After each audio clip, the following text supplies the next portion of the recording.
In the tunnel. In the tunnel. In the tunnel. You're listening to In the Tunnel.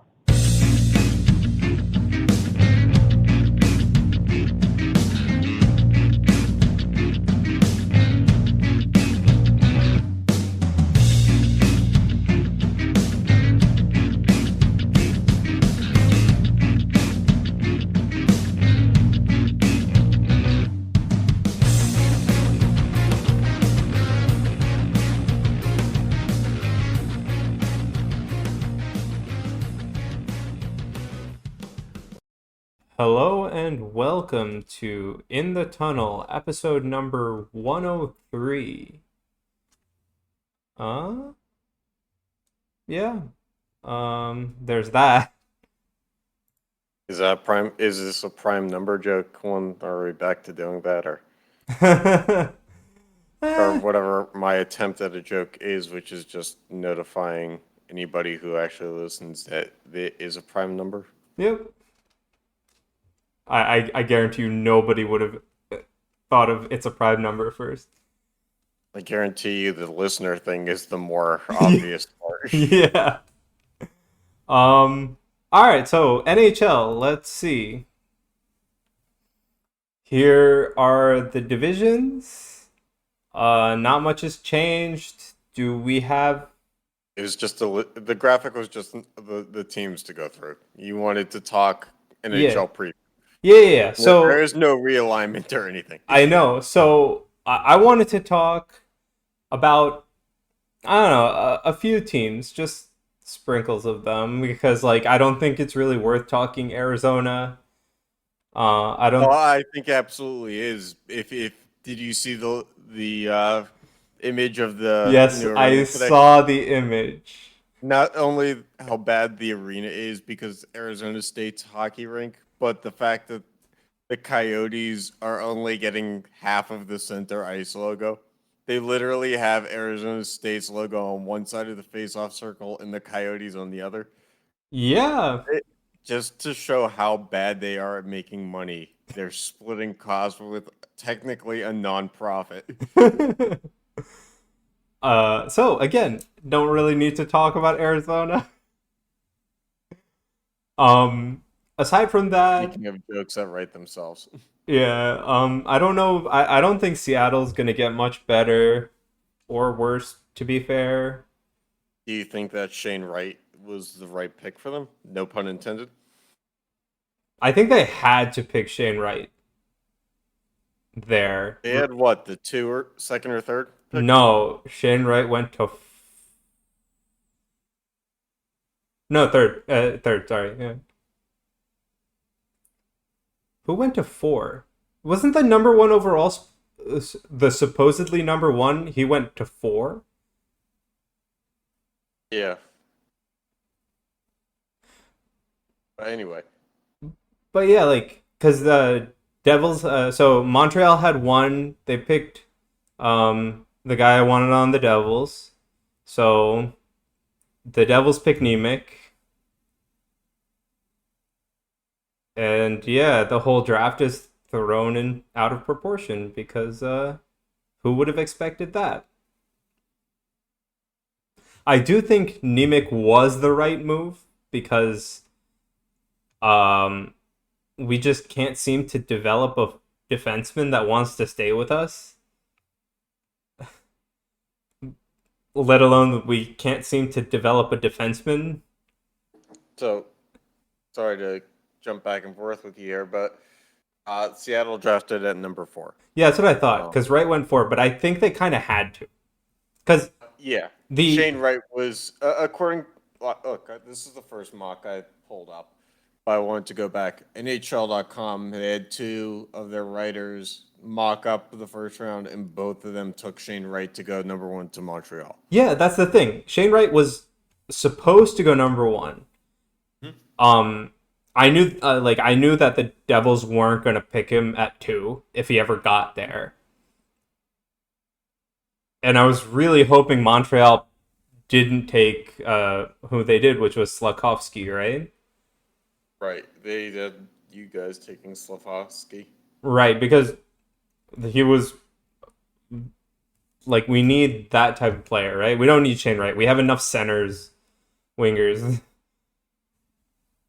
Yeah, the center only thing with winger you guys in pairs. this kind of get yeah, the Huh? only thing with you guys in this gets into the preview part is you guys keep drafting centers every year, and Yeah. then every year one of them goes away, and then Yo. you need a center again because it's basically like a Congo line, and then whoever is at the end of the line is like, or maybe it's the front of the line is just like, yeah, I only had 1 year left on my deal, or Yo. I'll get traded for a second round pick.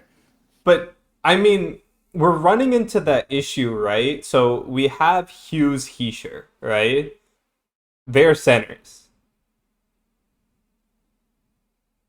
So we're trying to lock up two centers long term. Are we really going to draft another center to be third line? Not high, no. Mid round, maybe. Yeah, there's no way. That's a development thing. Exactly. So at the two pick, we have to go wing or defense. Okay. And so, I mean, I'm kind of surprised Shane Wright didn't go third, but I mean, he goes to fourth. Seattle has to take him. There's no question. Anyway, let's get into NHL preview. Yeah. So, this I do want to talk about the Devils a little bit, where because as I was saying, which the draft does kind of cover, like we drafted Nemec, right? Mm-hmm. And I think he was the right pick because the guy we wanted went before him. So even though I don't think he's truly a number two because I think most had him go around like 5'6". Um, I still think he was exactly what the Devils had to draft there because we're not drafting another center second overall when we're trying to lock up two centers. And I think our forwards are pretty good in terms of what we're showing as our lines for this season. At least our top three lines, like top 2.5 lines, I don't see a problem with. And I think the Devils are going to be better. I'm not saying they're a playoff contender. I'm saying they might fringe playoffs actually this year. What do you think? For the Devils, Uh, I don't know. yeah, I okay. like What about the the Devils. Pittsburgh Look, no. Penguins? So like, let's go. Let's stick with the Devils for a second, and I'm gonna hit on this. The Devils are forever a team that strikes me as a piece or two away at their best. Just because historically speaking, in the past 20 years, and because they are a smaller market team that plays in the backyard of bigger market teams, they will get they won't be seen as anything but a pushover. Right. Johnny Gaudreau was your big target, and that flopped. I am And actually kind of glad we didn't sign Gautreau to I that. I understand that, but like that's just the latest example. Yeah. And yes, you guys have a farm system that pans out to an average level. Yeah. I would not say it pans out and generates talent like others Oh can. no. Um, it's somewhere between um, farm system of a team that's in their competition window and has sold off all the good prospects and farm system of a rebuilding team that has a lot of great prospects in the waiting. You guys, for whatever reason, are always kind of there. Hmm. You guys tend to want to solve your problems through buying talent, but you guys don't get the talent that you want to buy. Right. It's like I think that it's kind of like a double-edged sword, as you're saying, right? We don't get the talent we want to buy. I mean, we got Hamilton. He's doing wonders. Uh, Yes, but Hamilton plays a position that is not going to affect the score sheet. Right. So I'm glad he's doing wonders for you. I'm glad you guys have him locked up for the next 7 years. Six But more, yeah. just like bringing in PK Subban at the end of his prime, not only see the difference between Subban and Hamilton was Subban, you guys were in rebuild mode, and you Yeah. guys were willing to eat the contract because you knew it wasn't going to make a difference. Nope. Now you bring in a offensive defenseman, just like Subban was, Yep. is not going to make much of a difference, and you're But going to at the same expect. time, it's like I feel like like we've had like Severson for a while, like forever. We have, but my problem coming up for the Devils is how are we gonna pay for our talent because we signed Heischer to a like a contract he deserves, right? We signed Hamilton, he's on a 7-year deal. Brat's looking for a lot of money. You Yeah, know, this is the downside to constantly rebuilding, mhm. because when you hit with guys all at the same time because you're in such high draft position, you eventually have to let them walk because you can't afford them all. Yep. So I mean that's where I see us. Like again, I don't see us getting much better, but with Subban's $9 million coming off the books, Hamilton is I think it's like 7 million, but that's like okay for now. For now, His contract coming off the books is okay forever. no. His contract is 7 million, I think. Yeah, but he retired, so therefore you No, don't no. do it. Subban's contract coming off the books is 9, and I said getting off Oh, that's good. yes, Yeah. absolutely, that's good. Yeah, exactly. All right. Yeah, so I don't see us getting much better, but I do hope to see like a little bit more fight in us throughout the season. Uh, Hey, how's the goaltending going to be? not good. Okay, so No, you don't. right then and there, I know exactly where you guys are going to finish. It's going to be outside the top four in the division. Oh yeah. But as like I think that we've like as a team we've been too reliant on goaltending, and it's always been because no Yes, matter but at how the same good the time, you goaltender guys have was, the amount of reliance that we had on him to make 35, 40 saves in a game, every yes, game. you guys played the Islander system. Yeah, it's ridiculous. So even though it's like I don't think it's gonna be a good season in terms of goaltending, I hope it like kind of like wakes the coaching staff up to know that we need to stop playing this type of system, man. I hate it. Yeah, and that's another reason why I'm constantly in the not care about the Devils camp is because you guys are either all in on you're going to score and have no goaltending, or you're going to have elite goaltending and no scoring. But then, CC Taylor Hall's time in New Jersey. but also like it's you're gonna have an offense with no defense or goaltending, or you're gonna have a Right. So, goaltender with no defense or offense.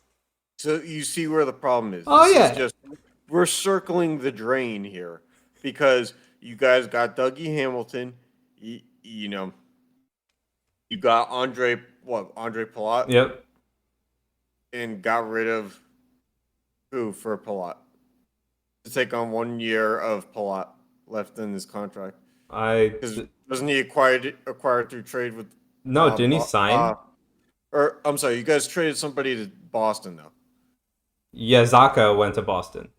Okay, so this is the constant spin cycle. I mean, But you Zaka guys, wasn't panning out.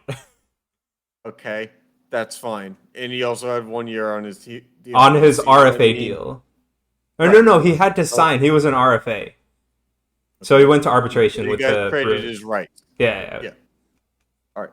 So, but you see where the issue is here. Yeah. Right? No. I You see guys, it. But I'm saying that, like, I hope that we're in a season where it's, like, more offensive focused because, like, I hate, like, constantly watching the Devils, constantly get bombarded in shots. like even really if does it's a come down. drain and we're circling it, I want to be on the offensive side of that drain. I guess, but at the same time, the only way that you win in that Yeah, but I'm scenario not is saying by we're gonna saying make the that you don't playoffs. have. Little like, there's no way. I Like, know, but this is the sad thing of your season being basically saying like the best thing for us is to be drafting outside the top 10. oh yeah, That's not good. That's not your peak. Eh. To say that no man's land of the first round is a good year for you guys is not good. I mean, I do think that the team could fringe the playoffs, and I would say a good year is just outside the playoffs. Okay, old format, do they make the playoffs? Where there's one wild card? No way. Okay. I mean, let's say what it is. For MLB, when they gave a second wild card team a Yeah. shot into the field, or like in March Madness when they have the first four and the guys celebrating are like, we're going to the dance, but not really because we have to play against another 16 seed that could, kill our journey, Yep. just like any other team in the past week and a half. Yep. All right. Well, okay. Let's talk Columbus because they made the giant Yeah. signing. So, I mean, I'm looking at Stanley Cup odds here. Columbus, nowhere, not anywhere near the top. Vegas has better odds at plus 1,700 of hoisting the cup. Okay. I mean, I kind of agree because like, what else did they do? I mean, okay, look, first of all, you brought this up. So, we're absolutely, I have no problem getting into it. Yeah. Let's do it. My question is, what does Gaudreau actually do for you? That's. Yep. Because, look, I don't watch a lot of Calgary games in the past, 8 years, let's call it. But what does Johnny Gaudreau bring that's going to change anything? Oh, Because okay. it Let's was put the it this way. core in Calgary around him that helped them get any kind of playoff What relevance. what does Johnny Gaudreau do that's worth that amount of money going forward? Marketing. But does he bring you closer to a cup for that amount of money? No, he just sells some seats. I don't know. It depends on how many former Flyers they want to put on a top six wing. Good point. Shit, I mean, like they exclusively trade with the Flyers. They just swap out wingers. Yeah. I know we're gonna trade. We're gonna trade. Oh, what the fuck? The redhead. Doesn't matter. Voracek. We're gonna trade Voracek or Umberger. They had them all. Yep. All right. You want to talk about the Penguins? I'll make this very quick. I fully anticipate that they're going to be exactly what they have been Okay. for the past 6 or 7 years since they won a cup. They will make the first round. They will lose there. The fact that they brought back with Tang and Malkin, and then It's don't the glory days, man. Don't forget Jeff Carter was extended last year. Yep. Don't forget that Jason Zucker is still on it in a immovable deal. They're trying to get rid of him, but they can't. Yep. And honestly, the only thing that I want to see is P.O. Joseph actually playing at the NHL level. Okay. They have all these defensemen. They got P.O. Joseph, which was a highly touted prospect in the Kessel deal. And in like the 5 games where he's been on the NHL ice since then, he's actually looked like young Letang, like he can get things done for you. But for whatever reason, they just keep sending him down to the AHL. And I want to see the guy actually get a shot at the NHL level before it's too late. Either his contract is up and he walks and somebody else gets him, or he's too old to have ever developed into whatever he is going to be. Fair enough. Yeah. All right. I don't really care to talk about the rest of the Metro. What about you? I mean, look, I don't know what the Rangers are because they strike me as a team that goes one step forward, one step back a lot. Yeah. The Flyers, I think, are now have fully embraced rebuilding. Finally. I think, yeah, they sold off Giroux last year, and I mean, like they were a team that would go one step forward, one step back too. But then Yep.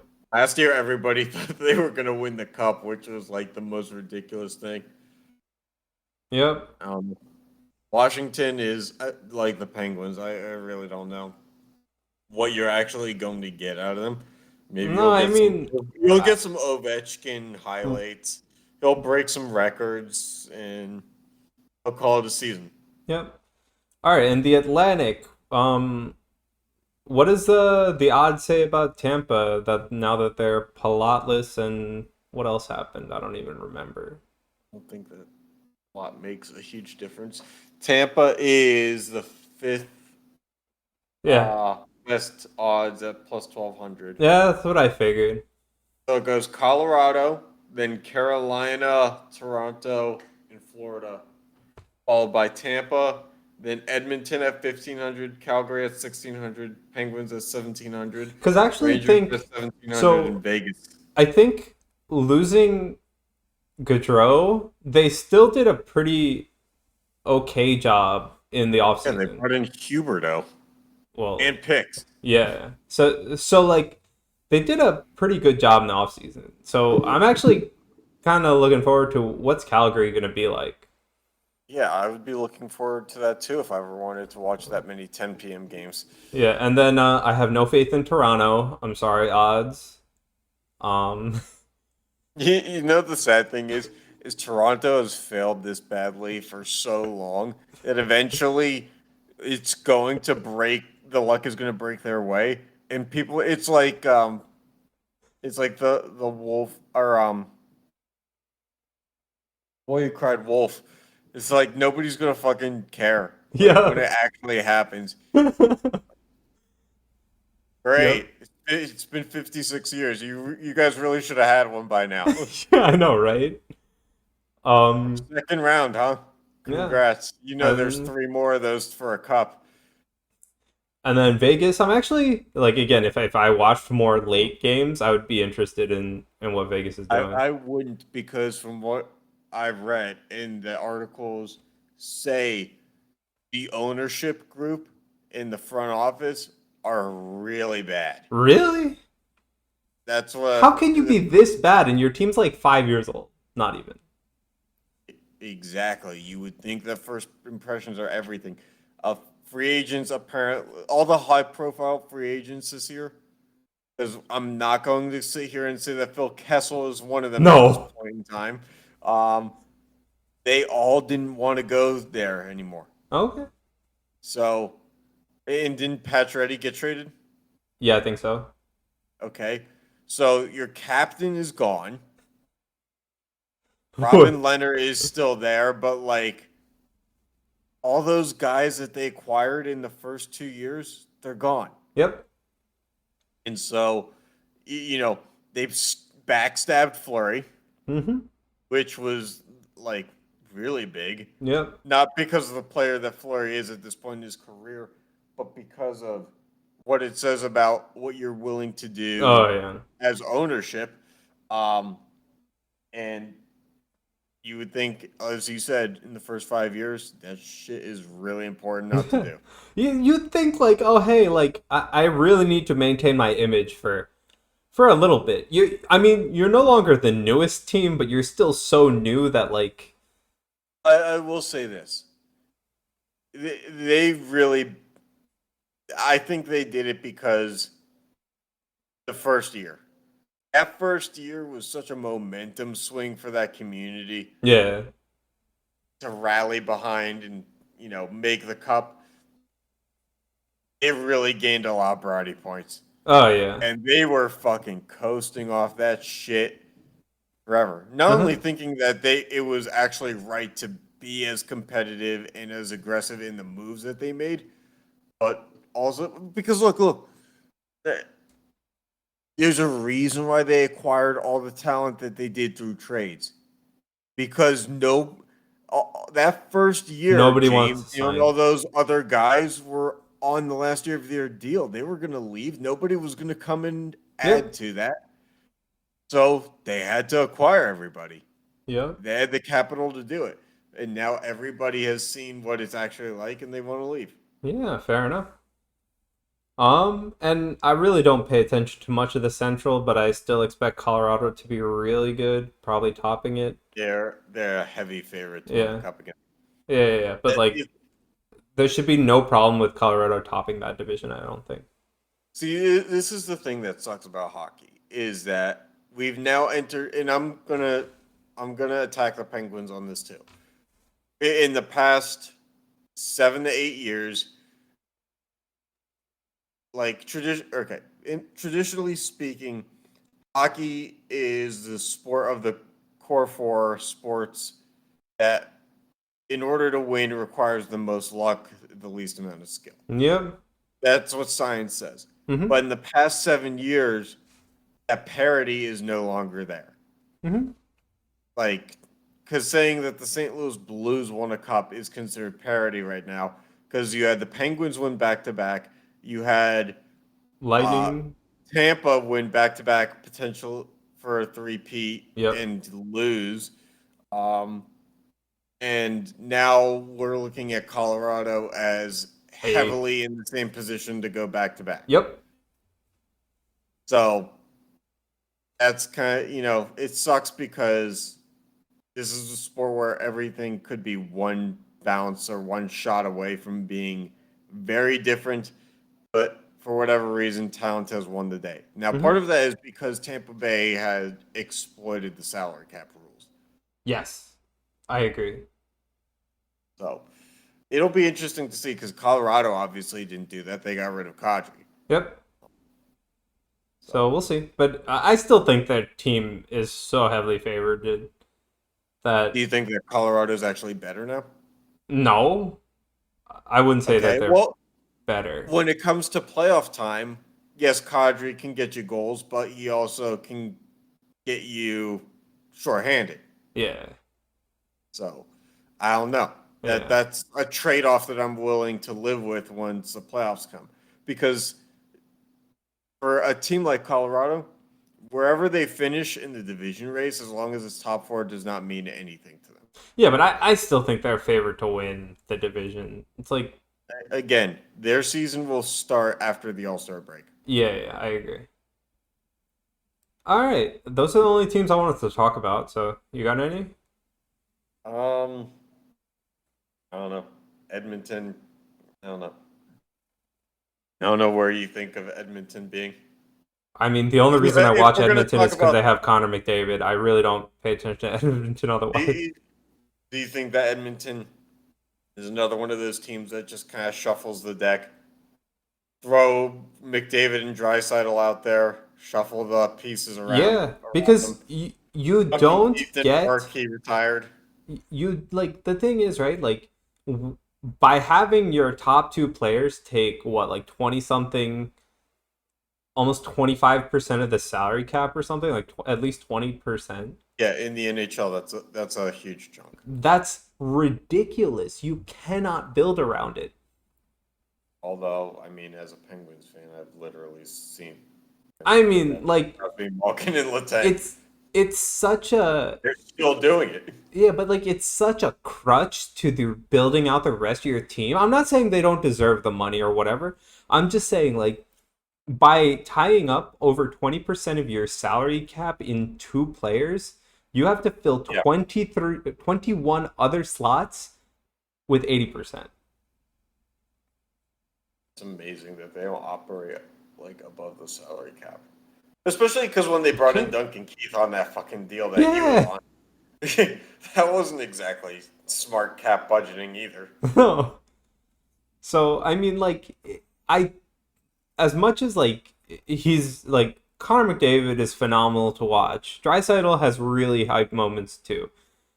It's just like it's not enough because are they really are they really they have to be like 50% of their team's production to be worth it.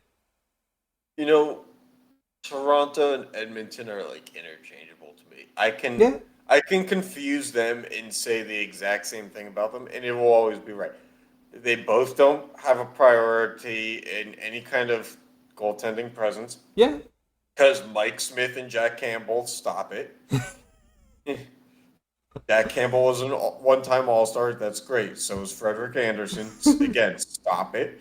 They have no real defensive reliability. And they both are I mean, yes, Morgan Riley and I don't know who you want to point out on the Oilers.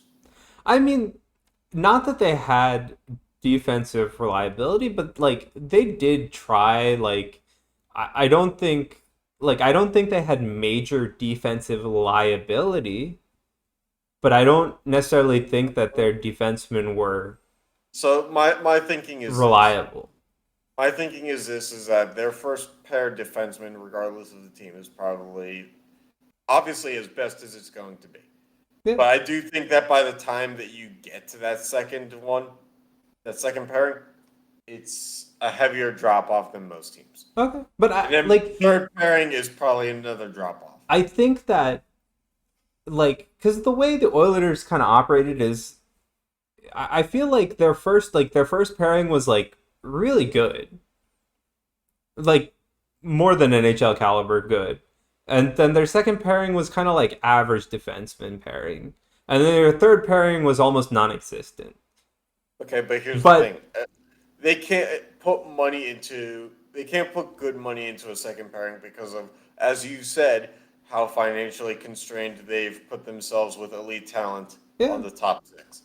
So you have to force basically borderline AHL, NHL players to play second pairing. But I think they force more so on the winger side because they spend 20% of their cap on two players, right? So then you can't really put pieces for them around them. A lot of them were on like ELCs. You have Kyler Yamamoto, right? They had drafted Nugent Hopkins at the same time, so he was on nothing. Now he's not on that much. Nugent Hopkins was well before McDavid and Draisaitl. Nugent Hopkins was before Taylor Hall. Oh yeah. They had Hall too, didn't they? But don't they still have Nugent Hopkins? They still have Nugent Hopkins though, but he's not making. They do, but Nugent Hopkins has to be making decent money at this point. Yeah, fair enough. But definitely not an ELC. No, he's not an ELC anymore. I knew that. But it's ridiculous to they're obviously cutting because I don't think their bottom half of their forwards are any good. In fact, I would say that you basically get rid of the first line and Kyler Yamamoto, and you basically don't have forwards. Nugent Hopkins makes $4? About $6 million. Oh, I thought it was 4. No, but in a couple of years it'll drop down to 4. Oh, okay. So, and he's on an 8-year, $41 million deal. Yeah, that's a lot. Anyway. Okay. So, add that to the mix with Draisaitl and McDavid, and you tell me how good anything outside of ELC players can be. Yeah. No, but again, that's the point. It's they're so good that those two can carry the team to the playoffs, but they can't make it anywhere in the playoffs. Right, because once the playoffs happen, it's a completely different game. One where finesse does not matter. Yep. And both McDavid and Matthews, both Marner and Draisaitl, they're all finesse. Mm-hmm. But at the same time, what we're forgetting is the Oilers have actually made it further. Yeah. Despite the fact that there's massive holes in their team too, and that their style does not mean anything to playoff hockey, they still have reached the second round. Yep. So anyway, Anyway, more of a recap than a preview, but yeah. All right, let's keep going, right? So, what do we think of this? so and because we also serve to an audio platform, let's say what this Yeah, is. It which is is ads on jerseys. so look, my initial thought is, and this goes for the NBA too. Why the fuck does the advertisement have to be on the front of the jersey? I never understood why the advertisement couldn't be above the nameplate on the back of the neck, Okay. because then it's not a massive eyesore to the front, and because fans are always looking at the back of the jersey as much as the front anyway, because they're trying to identify a player. Um, Yeah. But so okay, out of these, the most eyesore are the Canadians, the Pens, and the Jets, I think. Okay. And again, we're just talking the sponsors itself. Yeah. And you're speaking contrasting colors because the Penguins have a blue logo, the Canadians have a blue logo on their red jerseys, and the Jets have a red logo on their blue jerseys. Mm-hmm. Now, you know as well as me that any of these logos could just be PNG'd out, transparent background, and let's Yep. call it a day. Yep. But we're not here to talk tech. I think that the fact that there's ads on the jerseys mean less now because Yeah. I mean it didn't mean jack shit once the WNBA did it because they absolutely needed But to they need it. survive. Like, it's different, right? Like, even overseas in Europe, like, the jerseys have ads because they need it. Right, but like the WNBA like cut half their teams and still needed it. Once the NBA did it, the NBA did not need to do it, Yeah. but it filled the owners' pockets and it filled the league as a whole's revenue sharing pockets. Right. Um, so the NHL is in a state where it's nowhere near the WNBA or European leagues. It's somewhere between a moneymaker of like I guess what soccer, like MLS soccer is and NBA is. Because like MLS soccer doesn't make the money Yeah. that European I soccer don't does. think it was So that's where I needed. think it's a good lower ball. Yeah. Uh, But I that don't. one's tough. I think it's like if it was needed, it's barely. I understand, but that one's tough because the NHL of the core four sports does make the least amount of money, Yeah. which is saying something because of where baseball is becoming, outdated. But I But the mean, thing about it baseball is, baseball is hasn't declined. It's not declining as fast as I thought it would in amount of revenue. okay, but the thing is that the NHL makes the least amount of money of those four sports or Yes. of those four leagues. And when COVID hit, most of the leagues were playing despite the fact that it was going to be a net Yes. loss on everybody's books. Yes. So nobody was hurt more by that than the NHL. Yes, I agree. And so the NHL did have to recoup money, and that's why we saw No the salary. ads on.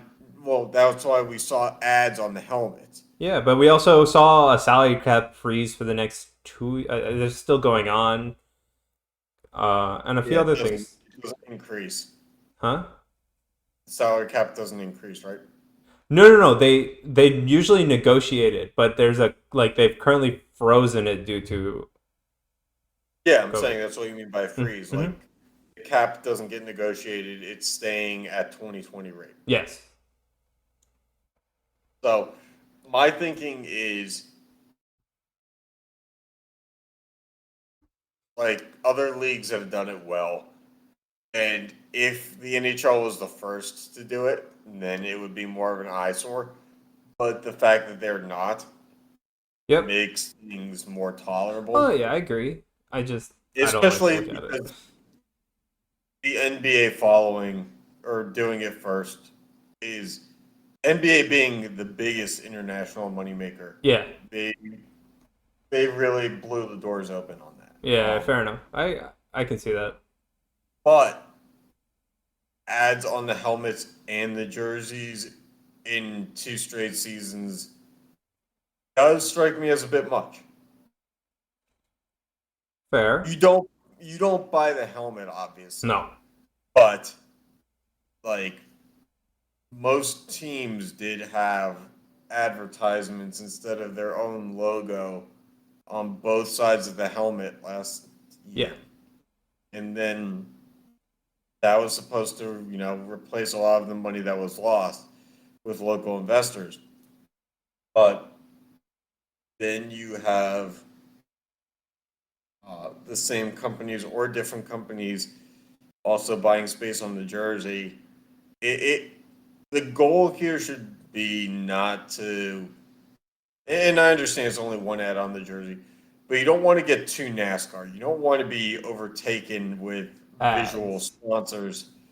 So like the NBA, they stopped at one because you still have the floor sponsors, you still have Yeah, and the the NHL has the whole Dornas. rink to sponsor. Right. And they did add that too. But in Europe and stuff like that, it's the face-off circles and all that stuff that's covered in sponsors. There's another way of doing this without uh, visually having a Impacting. trade-off with Yeah, yeah. I agree.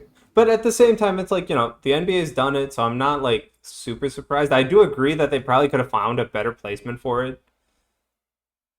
I guess this is one of those instances where you don't want to be the last one to the party and do it before you're too late Uh-huh. because I genuinely think if MLB and baseball got to it before the NHL, Yeah.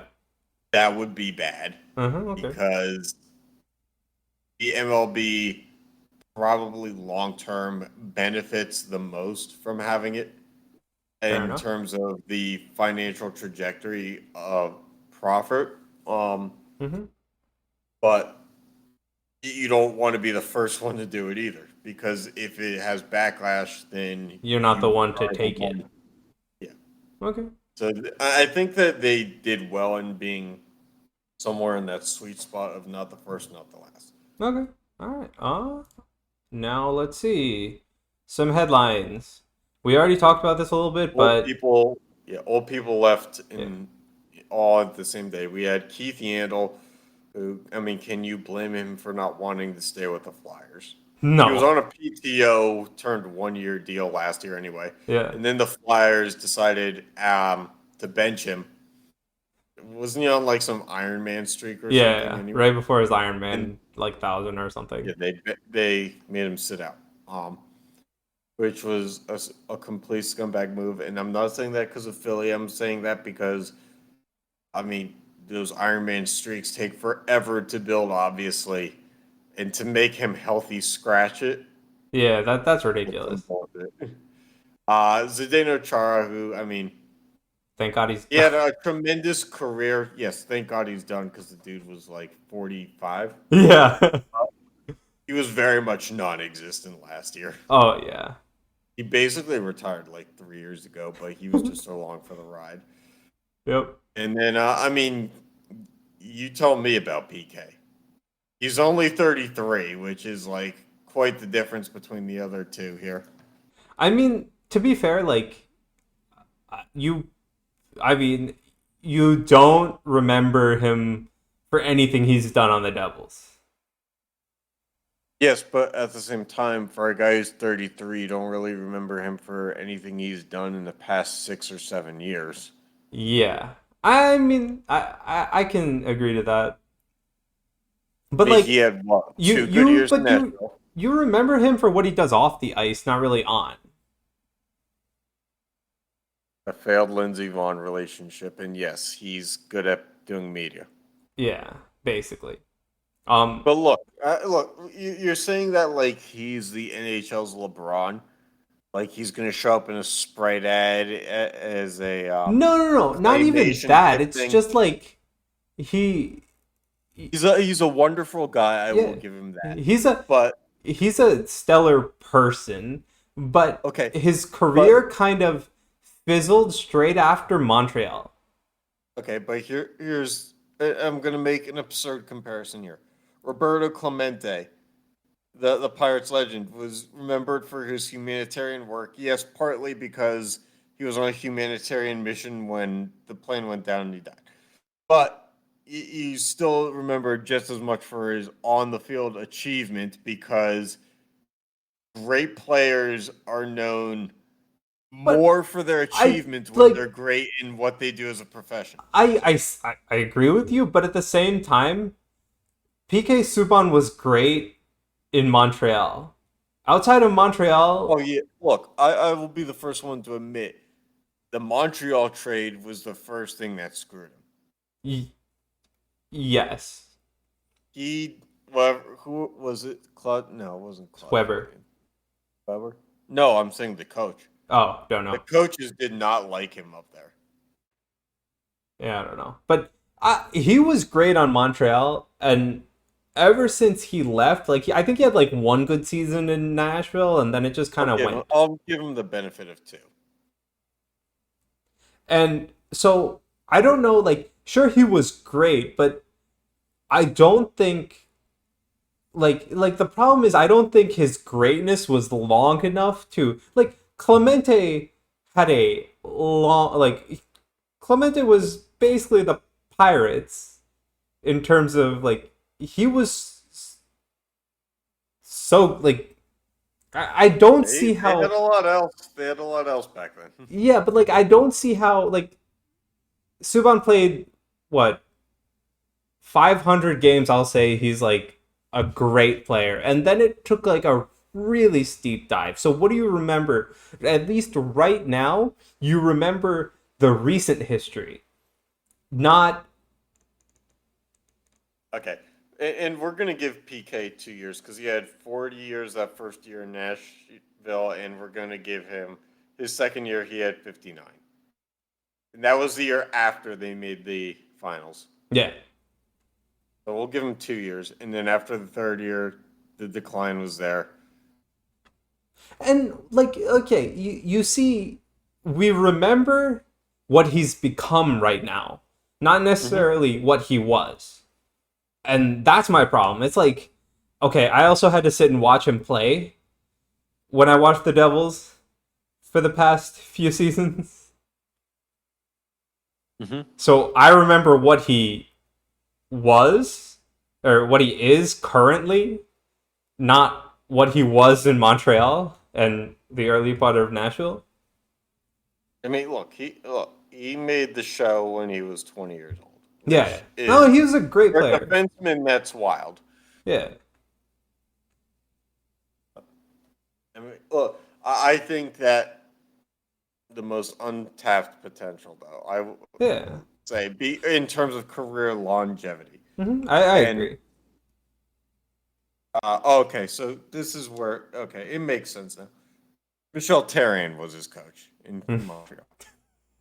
Michel Therrien doesn't like any kind of innovative hockey. Nope. He dealt with Therrien for it looks like Therrien was his coach for 4 years, so he had seen well more than he wanted to.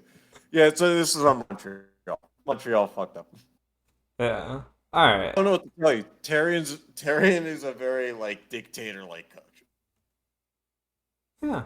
I agree with you. So I He don't know, stood in but front of the media when he was a coach of the Penguins and said that nobody wants to play. Said Max Talbot was the best player on the Penguins. oh my god. Anyway, moving on. All right, so we got new jerseys this year.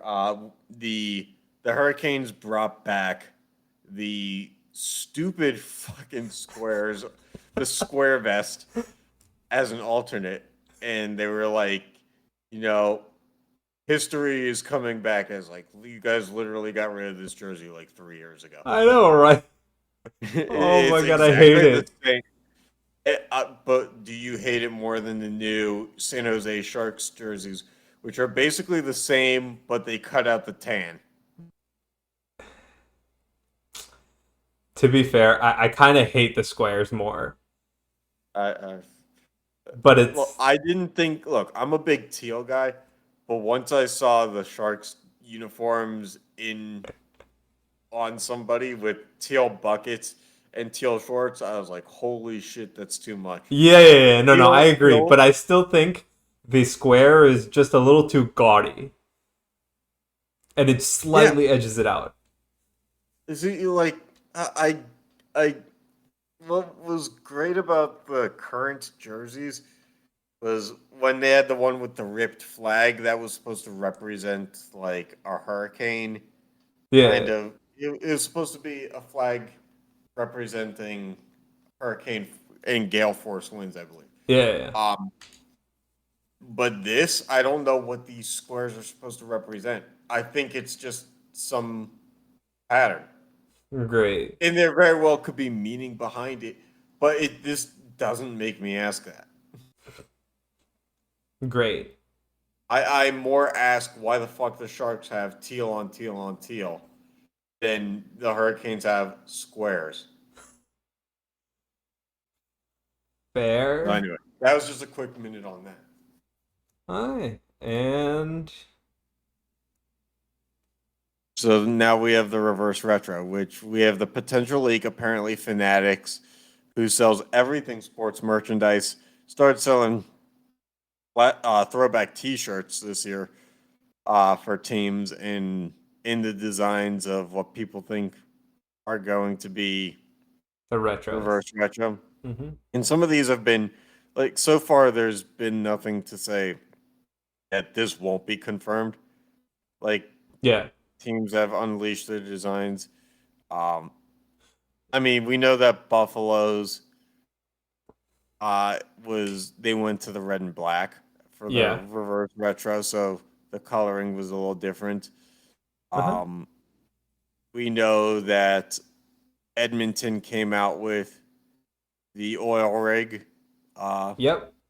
or the flying oil, or whatever the fuck it is.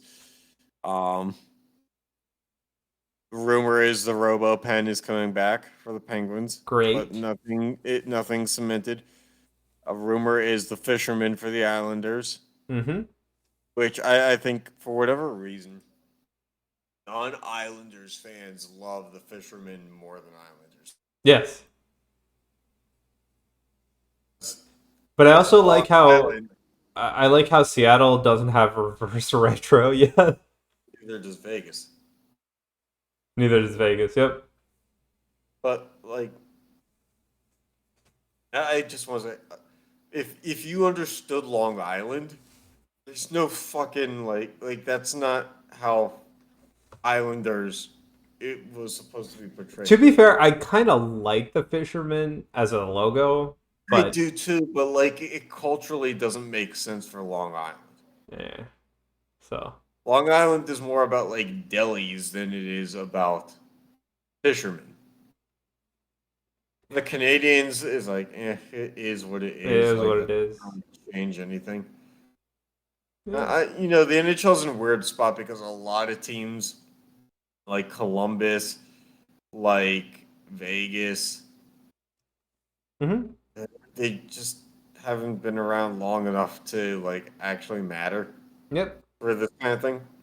And then there's other teams like the Flyers have never changed their logo. At all. Yeah, the Devils have never really changed We their just had a logo. coloring Their change. colors. Yeah, it looks like you guys are gonna bring back that color change this year. Yeah, probably. So I don't know. I think there's unlike the NBA, there's only so many reverse retro possibilities before Yep. the NHL is gonna have to change it up. And I think didn't Adidas already like want out of the NHL Yeah. merchandising deal? Yep. I'm And I pretty think sure that happened. after this year and next year, Yeah, I don't which I remember. mean kudos to Nike because they're just absolutely going to go in, swoop this up, and have all four major sports on top of like half of European soccer. Yep. If you think that Nike isn't going to go after it, you'd be No. insane. Because a chance for them to monopolize all major sports merchandise is a dream. Mm-hmm. All right. Well, on to the next sport. Finally, we just have one thing to talk about. Yeah, and it got even better today. Great. So I will lead this one as the Suns fan.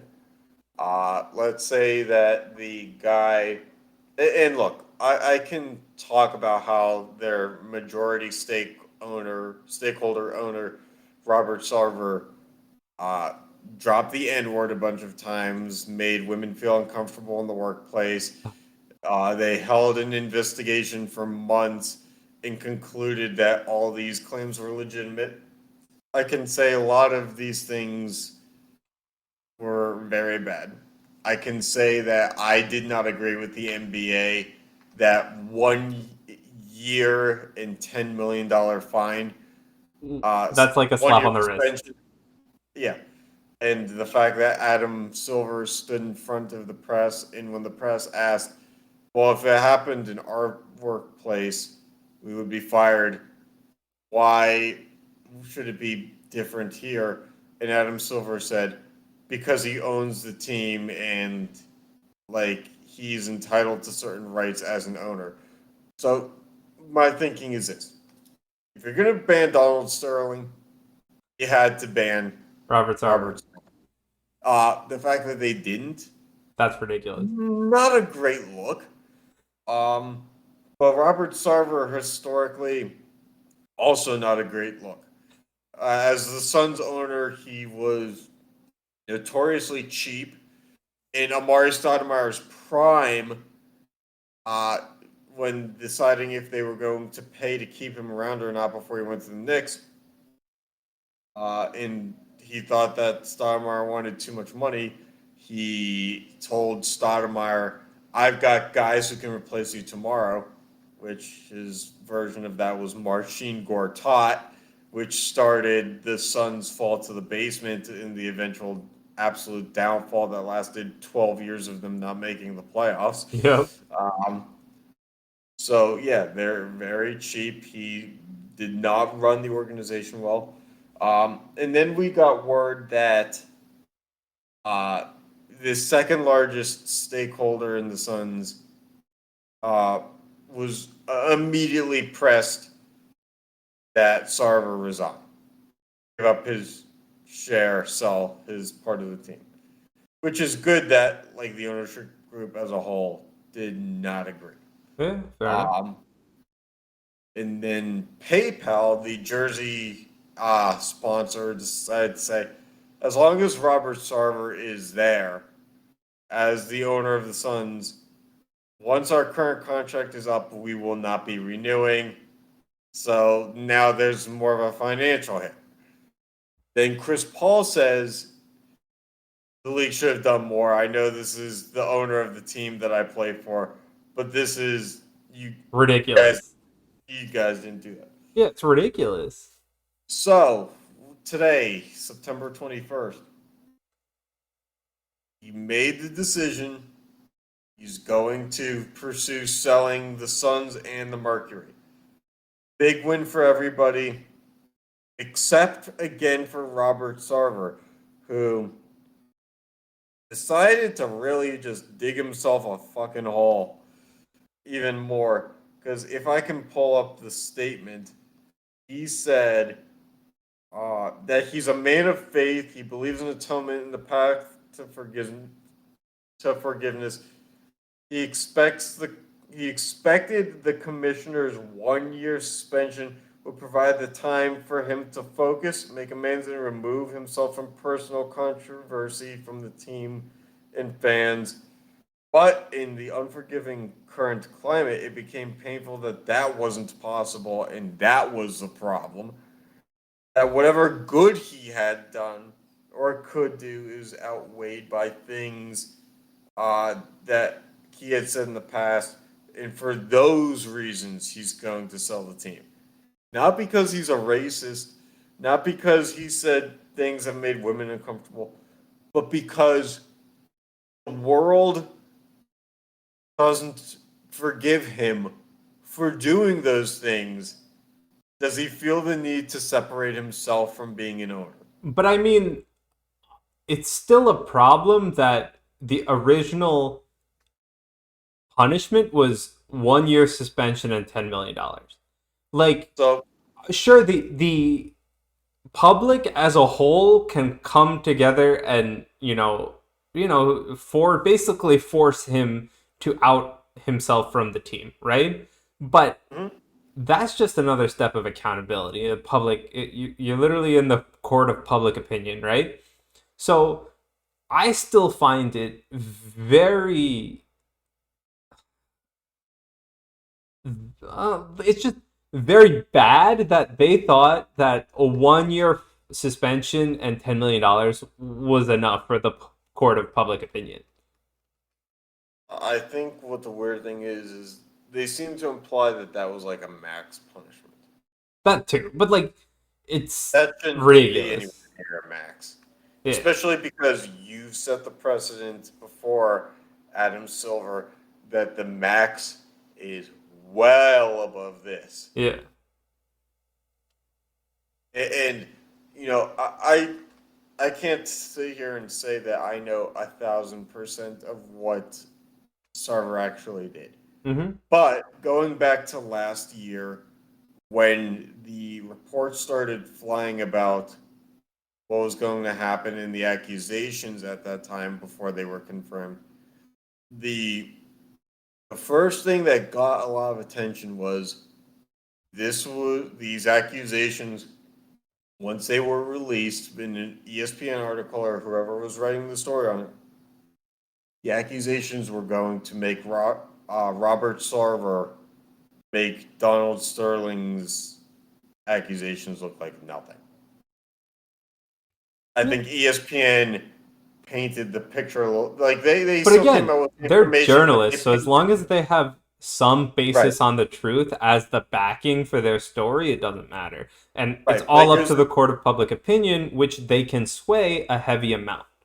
right, and I think that there was a certain amount of swaying there because when it happened with Donald Sterling, it was presented very differently. Yeah. It was ESPN wrote a story that was more like an investigative feature, but never really accused or blamed Sarver. It was more like saying like if this is true, then it is something, Yep.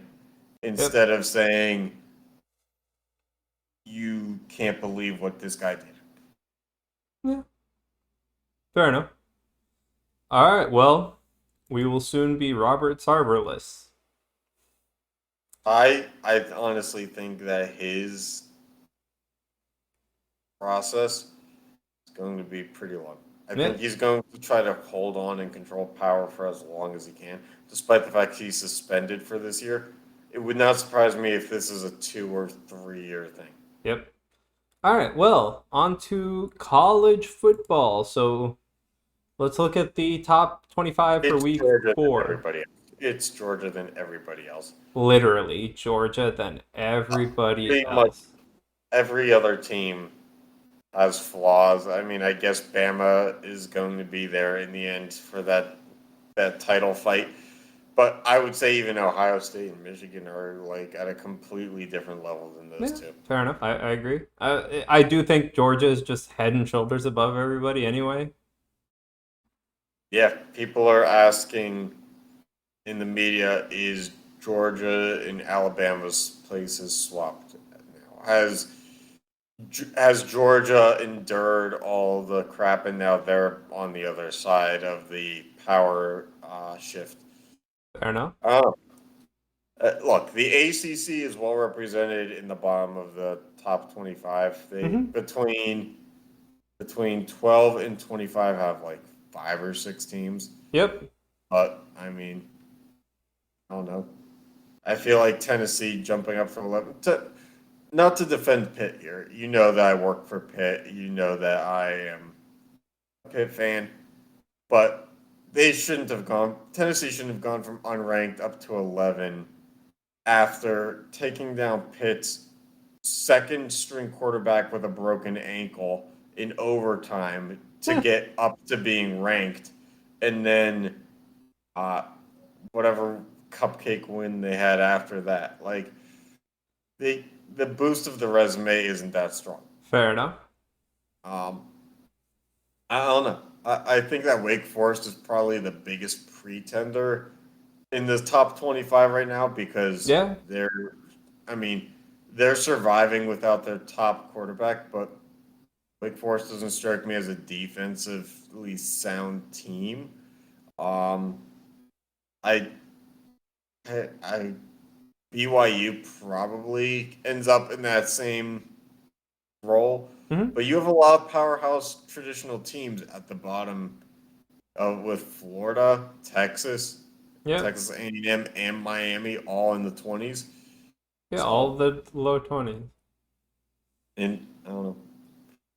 Like this is an interesting year because yes, you have a lot of the traditional stuff in the top 10, but Arkansas and Kentucky being there in the top 10 is a massive shakeup, Oh yeah. and it won't mean a thing come playoff time. Oh no, But you not at have all. a lot of teams that, historically speaking, are more prestigious, that are far closer to being unranked than being, top 4 or 5.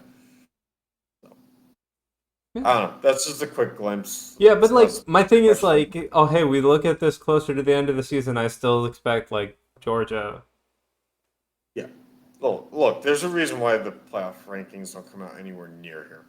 Yep. It's all crap right now this time. Yep.